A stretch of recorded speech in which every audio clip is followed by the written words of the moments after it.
السلام علیکم، کیسے ہیں آپ سب دوست؟ مجھے امید ہے کہ آپ سب خیر خیریت سے ہوں گے۔ دوستو، ڈرامہ سیریل کیسی تیری خود غرضی کے آنے والے ایپیسوڈ میں آپ دیکھ لیں گے کہ شمشیر اپنا گھر چھوڑنے کے بعد کافی خوش دکھائی دیں گے، کیونکہ مہک کی طرف سے کافی اچھے سگنل ان کو ملتے ہیں۔ مہک کے ساتھ تھوڑی بہت شرارتی بھی وہ کرتا ہے، اور مہک خود بھی کافی خوش دکھائی دیتی ہے۔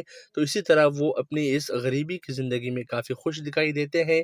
وہاں سے تارا بھی ایک دو بار چکر لگا لیتے ہیں، پہلے تو ان کو منانے کی کوشش کرتے ہیں، مگر پھر بھی وہ ان کی زندگی دیکھ کے کافی ان سے ایکسپائر ہوتے ہیں، کافی ان کو خوش دکھائی دے کے ان کو کافی خوش ہوتے ہیں، اور یہاں سے یہ بھی کافی خوش ہوتے ہیں کہ بھائی میرا بھائی مجھے بار بار ملنے آ رہا ہے۔ تو آنے والا ایپیسوڈ اس میں یہ بھی ہو سکتا ہے کہ آنے والے ایپیسوڈ میں شمشیر کی والدہ بھی اپنے بیٹے کے گھر شفٹ ہو جائے۔ بابا صاحب کے اوپر کافی پریشر بڑھے گا اس چیز سے، کیونکہ بابا صاحب اکیلے رہ سکتے ہیں۔ تو دیکھنا نہ بھولیے گا ڈرامہ سیریل کیسی تیری خود غرضی۔ آنے والا ایپیسوڈ کافی زبردست اور دھماکہ خیز لگ رہا ہے۔ اپنا خیال رکھیے گا، چینل کو سبسکرائب کرنا اور ویڈیو کو لائک شیئر کرنا نہ بھولیے گا۔ اللہ حافظ۔